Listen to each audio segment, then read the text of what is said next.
ya a la última ponencia del Congreso, que va a cargo del profesor Gabriel Domene, que es catedrático.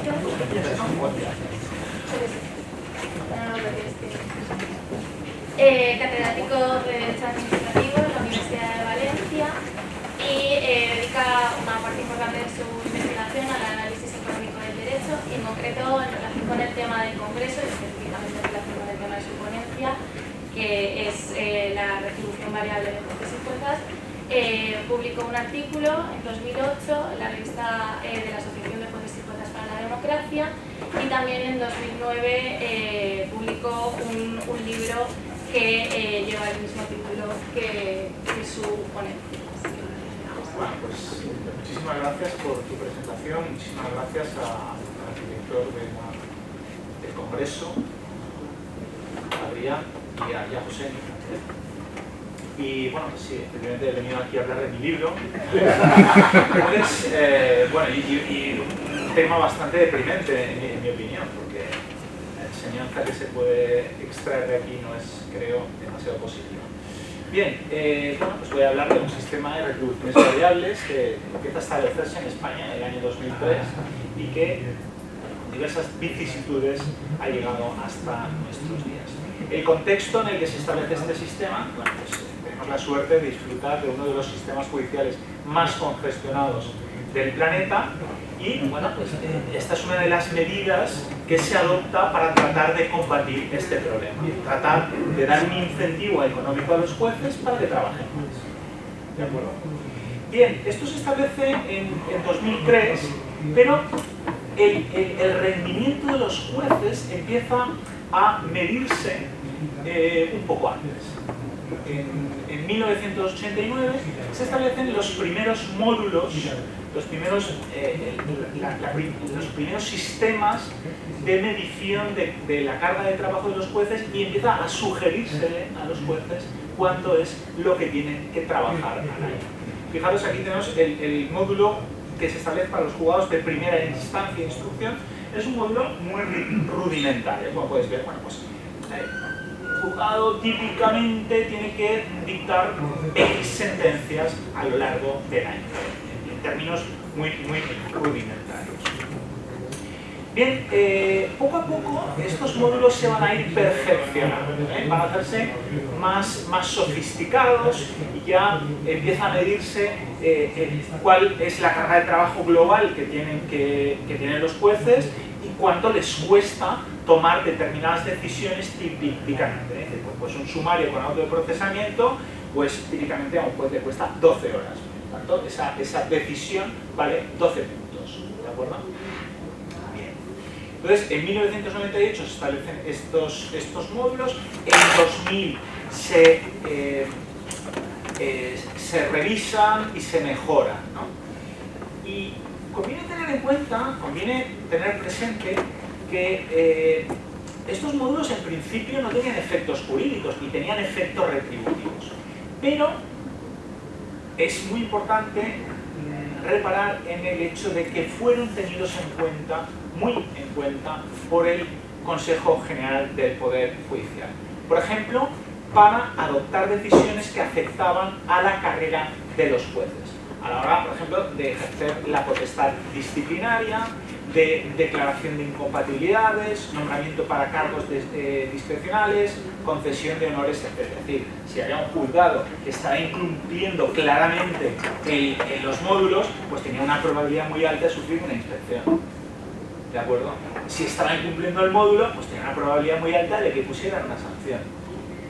¿De acuerdo? Es decir, fueron tenidos muy en cuenta por el Consejo, lo cual sugiere que los jueces se cuidaron mucho, o trataban de cuidar, que cumplían, pues, es decir, tenían un incentivo, no monetario, pero sí un incentivo para tratar de cumplir con estos módulos. Y así llegamos a la Ley 15 de 2003, en la cual ya se establece un incentivo monetario. ¿De acuerdo? El legislador lo que hace es lo siguiente. Dice que se establecerá un objetivo para cada destino de la carrera judicial, y a continuación base a unos módulos, se medirá el rendimiento de cada juez y se contrastará con esos módulos, ¿de acuerdo? Y entonces aquí se vienen a establecer como 3 categorías de jueces. Los que rebasen el 120% de la carga fijada para cada destino obtendrán un incremento salarial que está entre un 5 y un 10% de las retribuciones fijas. Los que no lleguen al 120, pero sí excedan del 80, se quedan con sus retribuciones fijas. Y los que obtengan un rendimiento inferior al 80%, se les restará un 5%. ¿De acuerdo? Ese es el sistema que se establecía en 2003. El régimen que fijaba la ley se desarrolla reglamentariamente en 2003. Y aquí se establecen unos módulos un poco más sofisticados, ¿no? Aquí tenéis también los mismos módulos y veis cómo van engordando y van haciéndose cada vez más complejos, ¿no?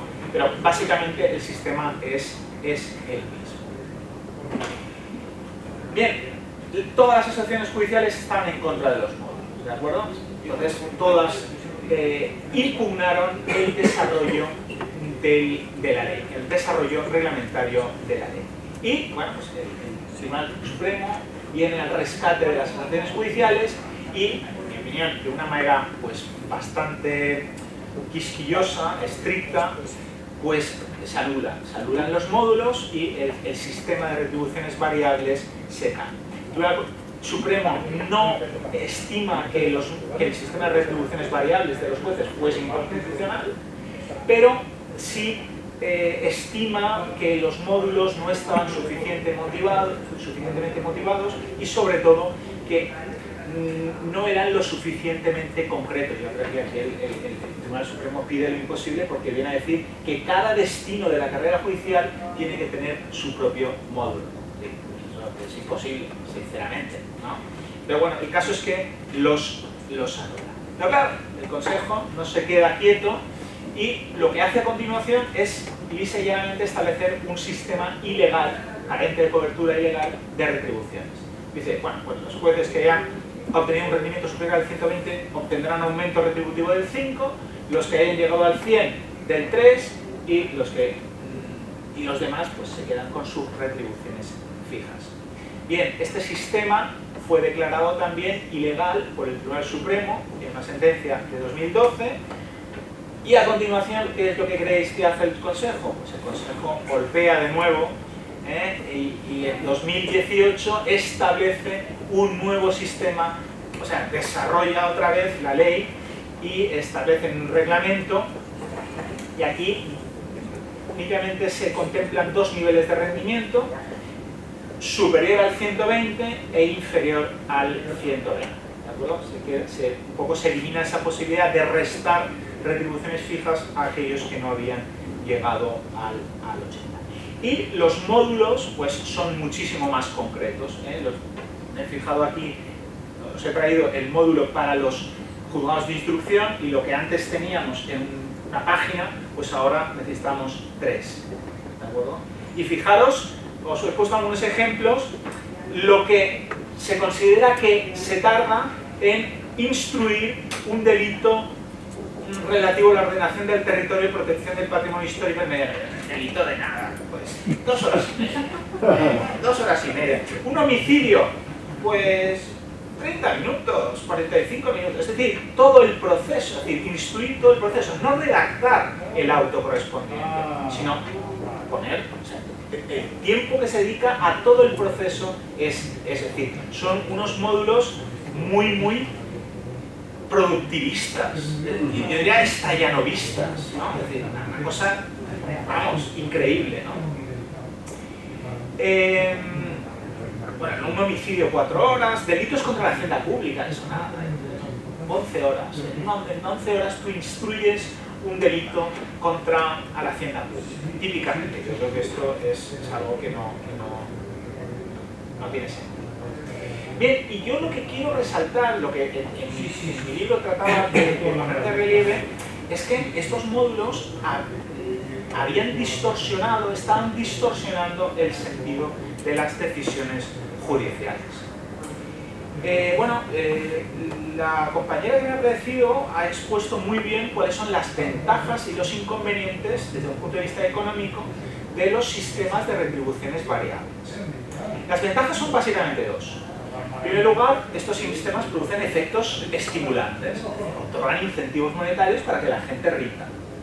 Y luego también hay un efecto, es un efecto selectivo. Es decir, si yo en un determinado mercado establezco un sistema de destajo que exige un rendimiento especialmente superior de algunas personas, es probable que los que rinden mejor en ese sector se vayan a esas empresas que están ofreciendo esas retribuciones, porque ahí su especial rendimiento puede obtener mayor recompensa. No sé si me explico. Entonces, produce efectos selectivos. Los mejores trabajadores, los que más rinden, se van a esos sistemas. Pero estos sistemas de retribución también tienen desventajas, muchas. En primer lugar, la evaluación de los resultados es costosa. Hay que invertir mucho esfuerzo, mucho tiempo en evaluar el rendimiento. En segundo lugar, el agente que trabaja de destajo pues asume el riesgo de que ahí puede haber factores que escapan a su control que influyan en su rendimiento. Es decir, asume un riesgo por trabajar en estos sistemas. No sé si me explico. Y eso hay que compensarlo con más dinero. ¿De acuerdo? Tenemos el problema de los comportamientos oportunistas. Y esto también se ha puesto de relieve. ¿Por qué? Porque muchas veces el rendimiento tiene muchas dimensiones, ¿no? Por ejemplo, en la tarea judicial nos importa la cantidad, pero también la calidad de las decisiones que adoptan los jueces, ¿no? Y claro, estos sistemas de control es muy difícil que valoren bien todas las dimensiones del rendimiento que le interesan, en este caso al Estado, al principal. Y entonces es muy probable que los baremos, los sistemas de evaluación, se centren solo en algunas dimensiones del rendimiento, en este caso claramente la cantidad. Sí. ¿No? Sí. Entonces, claro, es probable que los agentes reaccionen estratégicamente, tiendan a concentrar sus esfuerzos únicamente en esas dimensiones del rendimiento que son premiadas y descuiden aquellas dimensiones del rendimiento que no obtienen premio. ¿Me explico? Esto se ha dicho antes. Entonces hay una discordancia entre lo que es bueno para el Estado, el interés público, y lo que es bueno para el agente. Y luego también se ha dicho que estos sistemas pueden disminuir la motivación intrínseca. Hay veces que la gente realiza una actividad porque es intrínsecamente gratificante, ¿no? Y está comprobado que el dar un incentivo, digamos, extrínseco y sobre todo dar dinero puede minar la motivación intrínseca. O sea, premiar una actividad con dinero puede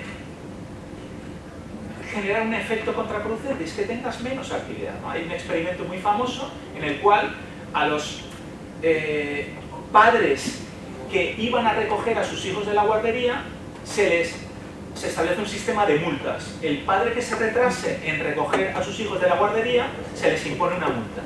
¿Qué esperaríais que ocurra? ¿Que se retrasen menos los padres?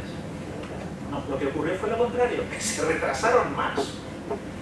Porque tenían antes bueno, hay varias hipótesis, pero uno puede pensar, tenían el incentivo de que estaban preocupados por los profesores que estaban guardando de sus hijos. Entonces no querían fastidiar a los profesores, pero en la medida en que ya esto deja de ser una relación social, ¿no?, regida por normas sociales, sino que ya hay dinero de por medio, y pues estoy dispuesto a pagar dinero para que los padres tengan a mis hijos media hora más. No sé si me explico. ¿De acuerdo? Bien. Pues bien, de acuerdo con esto, yo creo que podemos pensar razonablemente que no es sensato establecer un sistema de retribuciones variables para los jueces. ¿Por qué? En primer lugar, porque es muy costoso evaluar el rendimiento de los jueces. Es muy costoso, pierden mucho tiempo los jueces entrando en la aplicación informática y diciendo lo que han hecho y lo que no han hecho. Luego, ¿tiene efectos selectivos significativos? ¿Estás seleccionando a los mejores jueces para llevarlos a un sistema de retribuciones mientras que los peores se quedan en un sistema de retribuciones fijas? No creo que sea muy relevante. ¿Tiene efectos estimulantes significativos? Bueno, es posible que sí. Ya vamos a ver que seguramente el resultado no es demasiado simple, no es demasiado positivo. Es posible, es razonable pensar que la motivación intrínseca de los jueces ha disminuido. ¿Por qué? Porque la judicatura es una actividad muy vocacional. Es algo parecido a la universidad, que no se cobra demasiado, se gana más dinero en la abogacía y los jueces trabajan mucho. Y realmente es un trabajo vocacional. Entonces, si les estás diciendo que cuantas más sentencias pongan, más dinero van a cobrar, y además no mucho más dinero, pero les estás restando motivación intrínseca para ejercer correctamente sus funciones jurisdiccionales. ¿De acuerdo? Y sobre todo aquí hay un peligro de que se dicten decisiones judiciales oportunistas. ¿Por qué? Porque a fin de cuentas los jueces son también, como todos, sensibles a los estímulos económicos, ¿no? Es decir, claro, todas las personas, en mayor o menor medida, pues nos importa el dinero, ¿no? ¿Qué le puede importar a un juez? ¿Cuáles son los ingredientes de su función de utilidad? Pues el tiempo de ocio que tienen, el prestigio, las posibilidades de promoción, el factor ideológico, ¿no? Los jueces tienden a tomar decisiones acordes con sus posturas ideológicas, éticas, también tratan, creo yo, de tomar la decisión legalmente correcta, pero también les importa el dinero. ¿O no? Bueno, yo creo que es razonable pensar que a los jueces les importa el dinero legal. Y entonces, como es muy difícil evaluar el rendimiento judicial, si hay dos alternativas de decisión y una está mejor premiada que la otra, ¿cuál creéis que es la alternativa que van a tender a tomar los jueces? Pues la que les da más dinero, aunque no sea la prescrita por el ordenamiento jurídico. ¿De acuerdo?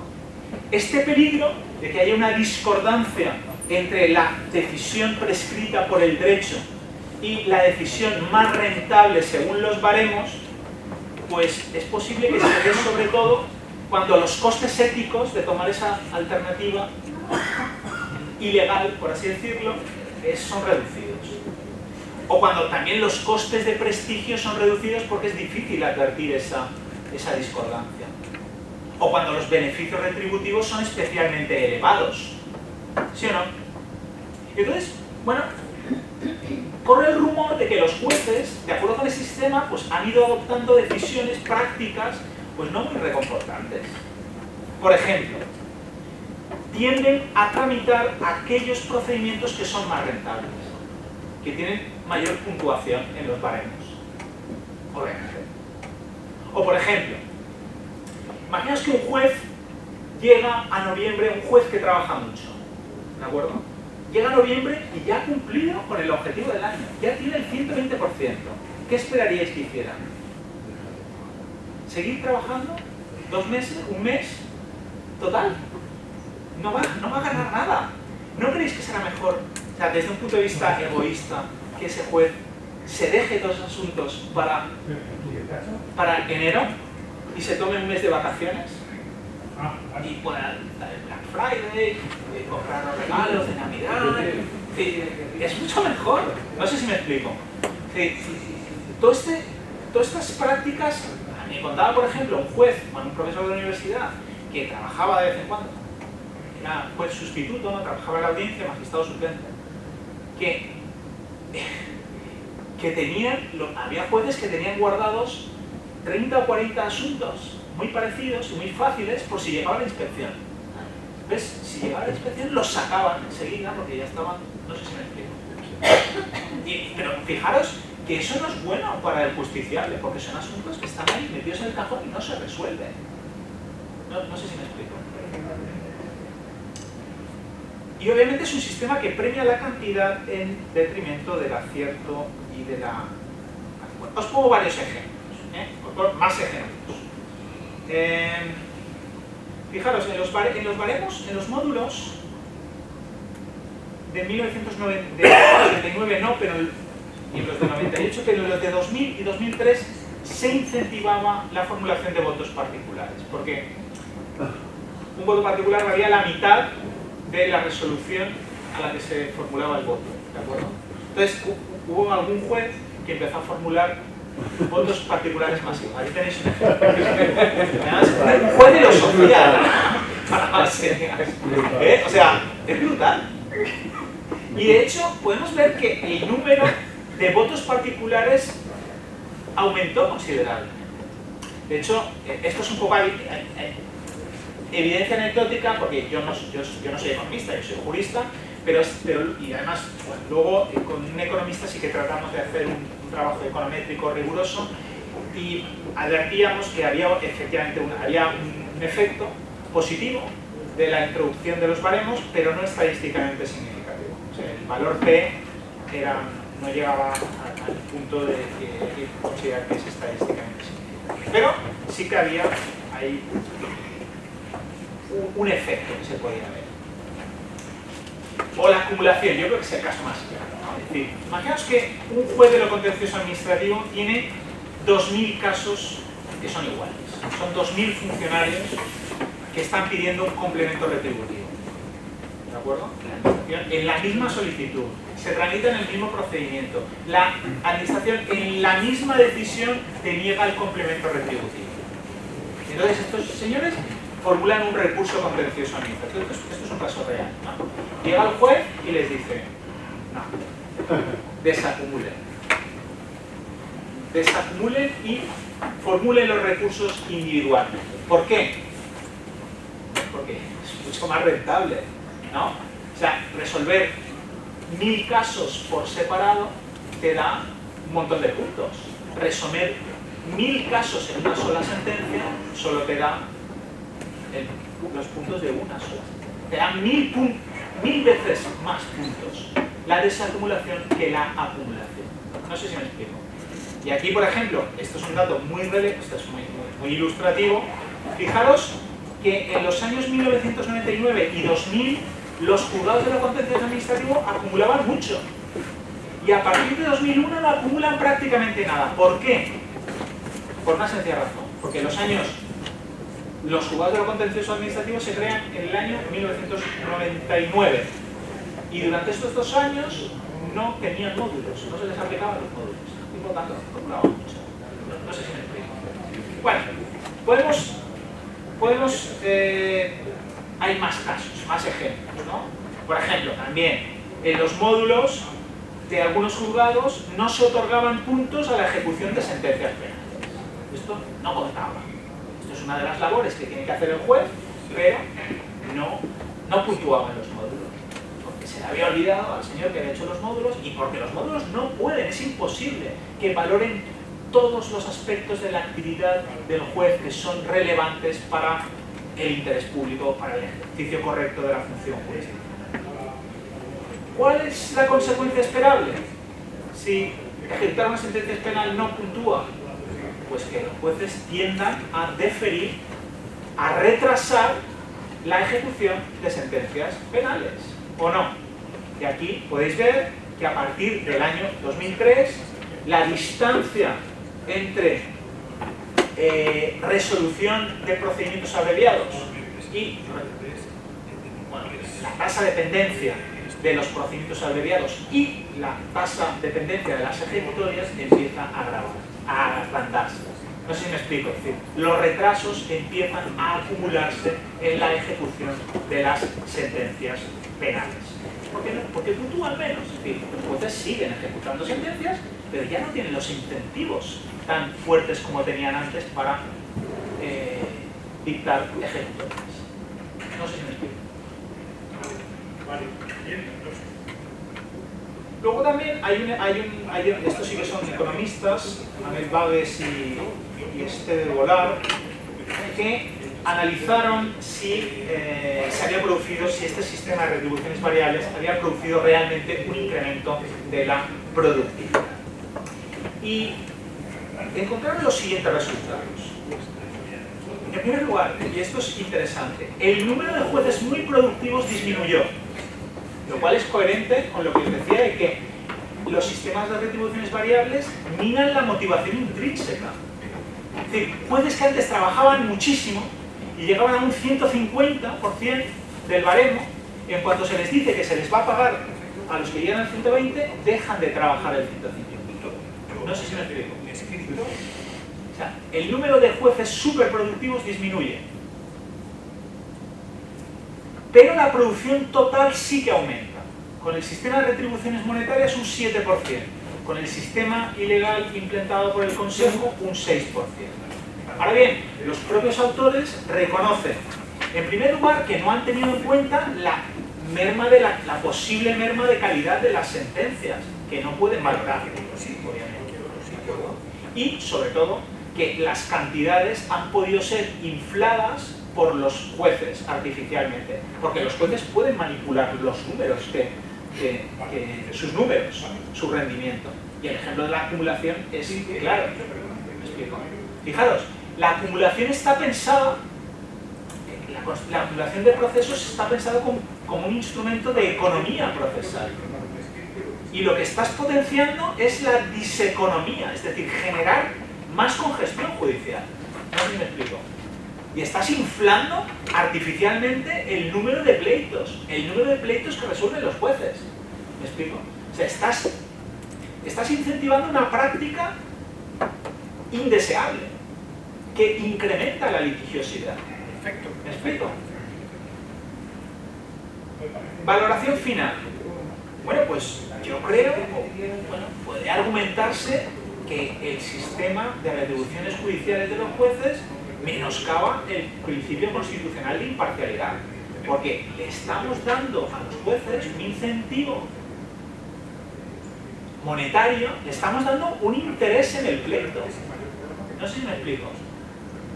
O sea, las garantías de la imparcialidad judicial están pensadas para aislar al juez de los incentivos, de los intereses, que el juez no tenga ningún interés en resolver el caso en un sentido o en otro, más allá del deseo de aplicar correctamente el ordenamiento jurídico.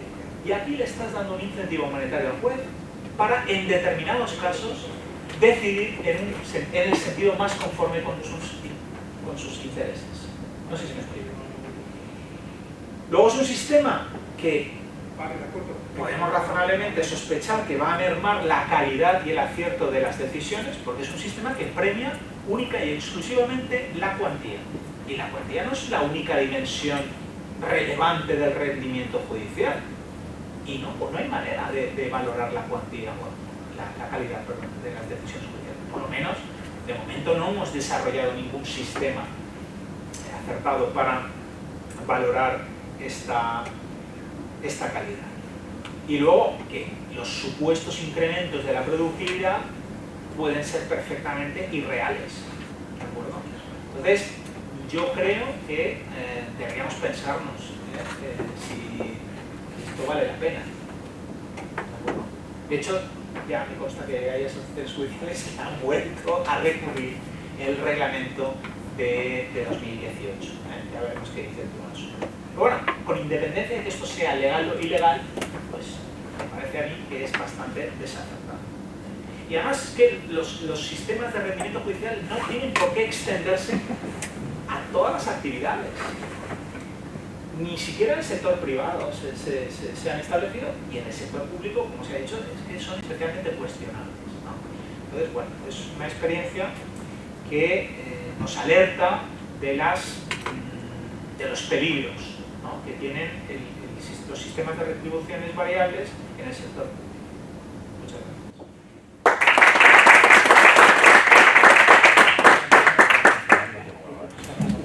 Muchas gracias, Gabriel.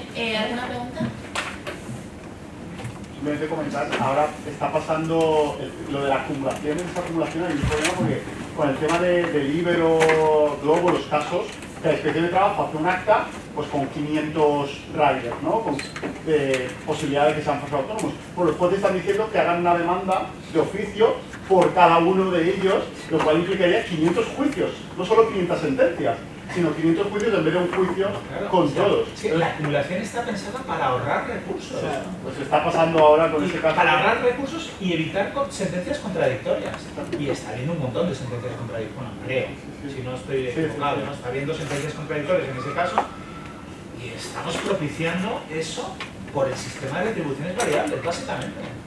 Pero, ¿cómo corregimos la falta de productividad en una administración? La judicatura tendría sus...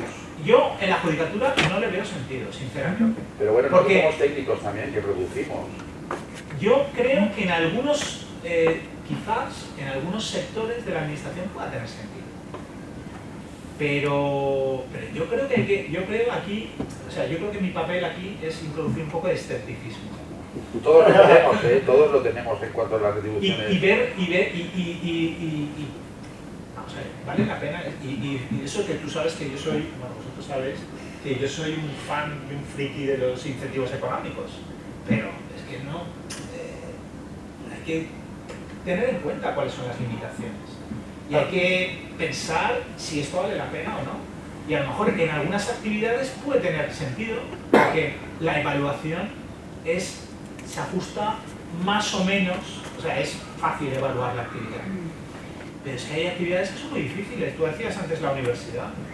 Pues la universidad es una actividad muy... El ser profesor universitario yo creo que es bastante vocacional. Entonces, ¿te hacen falta incentivos económicos potentes para hacer un buen trabajo de investigación? Pues no lo sé.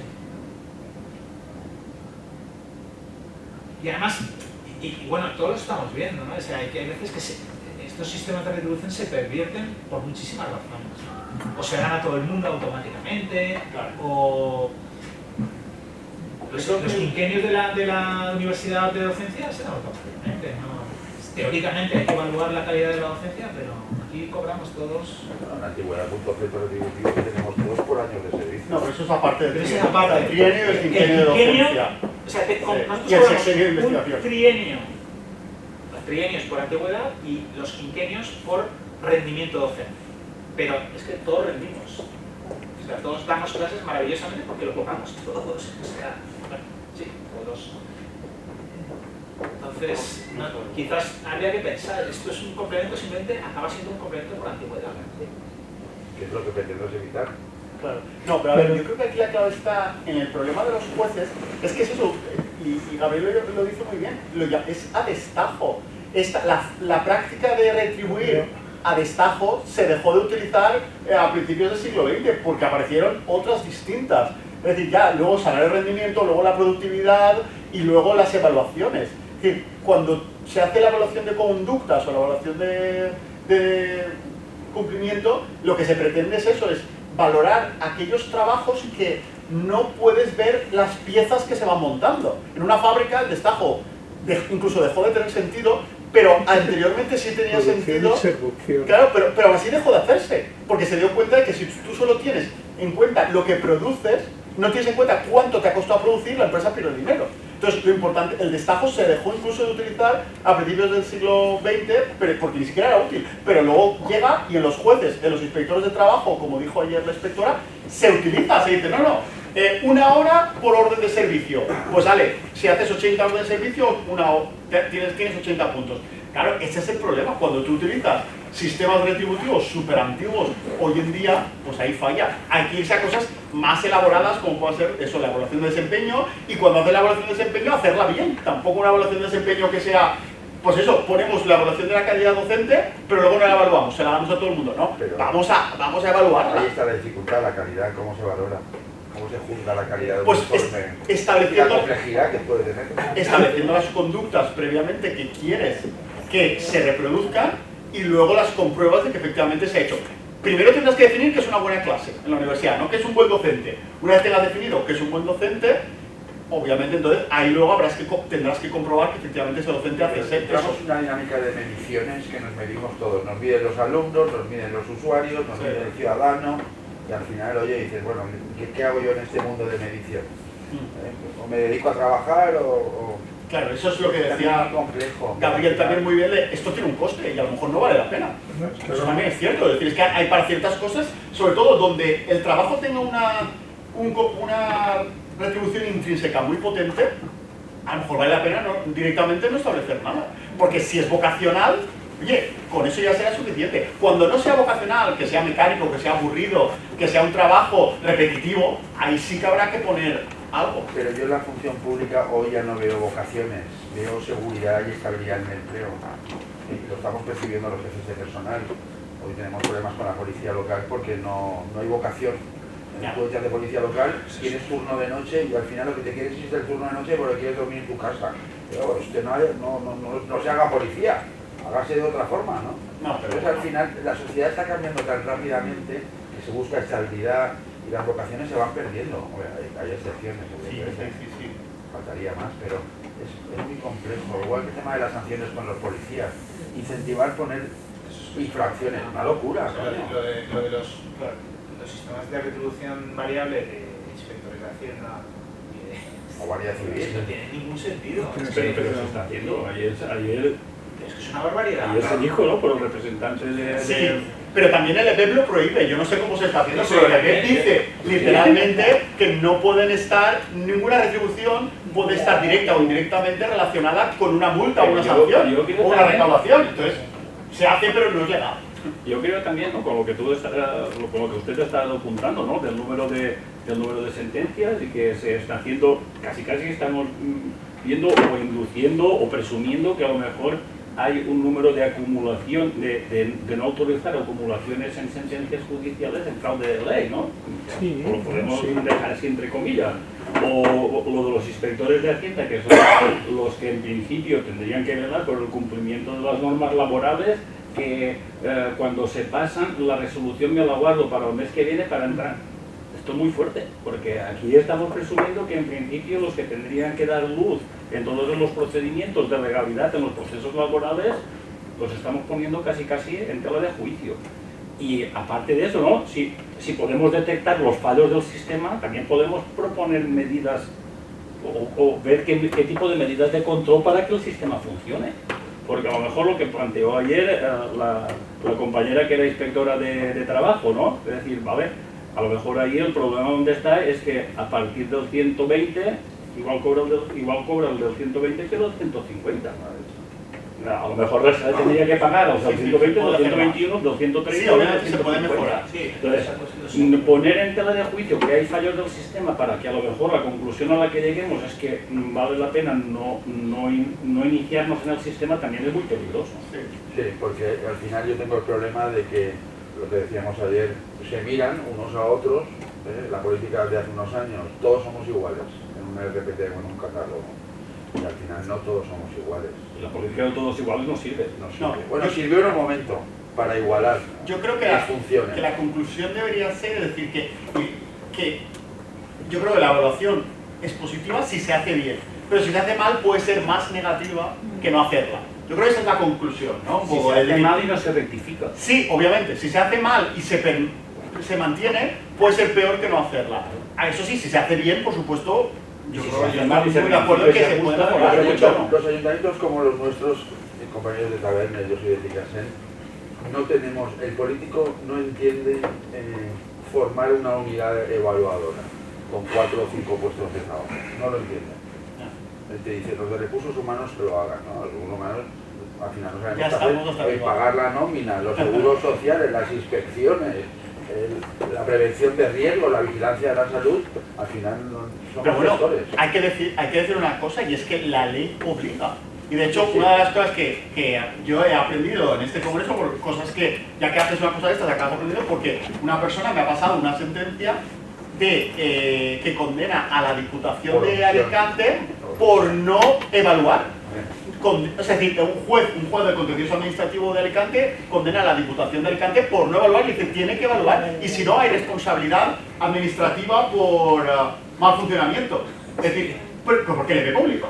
El EPEP obliga, el EPEP dice que todas las administraciones públicas evaluarán al personal. Por lo tanto, la evaluación se tiene que hacer. A que resolvamos todos los procedimientos y a veces el silencio. Entonces, si no se evalúa, hay responsabilidad, efectivamente. Y hay una sentencia ya que lo dice. Yo no paraba de decirlo de que es obligatorio que se evalúe, porque lo dice el EPEP. Ahora se ha demandado y efectivamente el juez ha dicho hay que evaluar. Y si no evalúa, pues daños y perjuicios para los trabajadores que no Ponte se a ejecutar evaluaban. esa sentencia, ¿no? Porque la sentencia es muy bonita. Oiga, usted tiene que evaluar. Vale, pues venga, ahí la tengo en el cajón. Ya. ¿Cuándo voy a ejecutarla? Tendrás que instar ejecución de sentencia. Para que te repita. Y al final el juez te dirá, oiga, o evalúa o... No, no, daños y o tiene un perjuicios. delito. El juez lo Ah, dice, no, el juez lo dice directamente, no es una obligación de hacer. ¿Y Es cómo que, materializas estos daños y perjuicios? Pues eso no es otra- evalúas. hombre, pues no, a ver, no hay carrera profesional, por tanto yo no he podido ganar incentivos. Es difícil, yo no te digo que no, pero esa es una fórmula. Si no quieren cumplir, pues habrá daños y perjuicios para los propios trabajadores que puedan Eso reclamar. lo decimos nosotros a los dos políticos. Oye, no mires hacia... no gires la cabeza. Ya, Porque porque... tendrás que mirar alguna vez, ¿no? Pero- Sí, sí, pero sí. Sí, pero ¿cómo? cuando el papel, por ejemplo... Tienes 4 años, después de los 4 años dicen, oye, ¿sabes? El que venga detrás que apriete. Que vale. Claro, sí. lo puedes demorar, pero yo estoy con lo que dices tú, con lo que dices tú. En el momento tengas una reclamación que se te presente como técnico de personal o como jurista, no puedes decir, no puedes no darle la razón al que te diga que Claro. tienes obligación de poner en marcha la evaluación del desempeño y la carrera profesional. Sí, sí, Eso está puedes claro. decir jurídicamente. Sí. Y en el caso de que se llegue a una sentencia, porque esa sentencia abrirá la sentencia. Exacto, claro, claro. Dentro de todas las administraciones hay un órgano que es el encargado de ejecutar la sentencia y se puede ver también en una posible Y la analogía para querella aplicarlo penal a por no todos. ejecutar. Claro, claro, sí, sí, pero aplicación, por supuesto. Sí. Se puede demorar, pero ahora Hay una pregunta ya. Sí, bueno, y una aclaración, pero vamos, ya me aprovecho. Después de tanto rato se va a hacer de noche. Primero agradecer al profesor Tolodí, cojonudo. Segundo, y esto va para vosotros dos, pensar que la mayoría, yo soy representante sindical, soy Francesc Cabrera, soy de UGT, los técnicos de personal están sobrecargados de trabajo, las exigencias que tienen son bestiales y si a ello les vamos añadiendo más, y como muy bien decía él, el problema es que el político no suele entender el contexto en el que se mueve. Yo a veces les digo, oye, cuidado que estáis gestionando la empresa normalmente con más empleados del municipio y segundo, con mayor complejidad, porque son plurifactoriales, son cantidad de cosas lo que hace un ayuntamiento. Y los técnicos de personal, de verdad que se ganan el cielo. No os lo podéis El imaginar. infierno. Viven en el infierno y se ganan el cielo. Es verdad, los propios funcionarios acuden a ellos muchas veces con unas formas inadecuadas, que es una minoría, pero eso te va mermando, está en una situación complicada, de verdad. Y quería comentar, es que había un caso que yo no entendía y me lo acabas de aclarar. Hay un ayuntamiento de Lorta que son 40 y pico reconocimientos de indefinidos no fijos, que es un trámite administrativo que el gobierno de Rajoy, por un decreto en el 17 lo cambió, antes ibas a la vía administrativa, venía el inspector, levantaba acta y se ha acabado. Porque no deja de ser un hecho administrativo. Ahora hay que ir a juicio. Sí. Vale, ¿qué ocurre? Se presentan a la vez. Entonces, ahora va a haber un perjuicio de un grupo de personas, ¿por qué? ¿Sabéis el acuerdo este que hay para... O sea, son gente que ocupa un puesto pero no tiene plaza. Entonces, para que esas plazas puedan costar en la plantilla de personal, tiene que tener una sentencia reconocida la condición de indefinido no fijo para poderlo incluir y poder poner en marcha el ayuntamiento. Vale, ¿cuál es el problema? Que hay gente que hace 6 meses que ya ocurrió el juicio, como eso antes habían ido todos juntos, llega un abogado, llega un juez, pasa una mañana, porque son churros, es tanto. Hoy, ¿qué ocurre? Que son más de año y medio, con lo cual habrán algunas personas que se les reconocerá la condición de indefinido no fijo, pero los planes estos que hay de acuerdos ya no llegan los plazos para que puedan aplicarse en las plantillas ese reconocimiento de indefinido no fijo, con lo que están dañando a un número de empleados. Están sobrecargando los propios juzgados y están sobrecargando el trabajo de nuestros letrados. O sea, muy rentable. Claro, es que me ha venido y he entendido qué había ocurrido en aquel momento, que era lo que te iba a decir. La acumulación. Jodidos. Y el coste es mucho mayor al beneficio que puedan sacar los jueces. Cuidado. Pues nada. Vale, era un ejemplo. Gracias a todos por venir.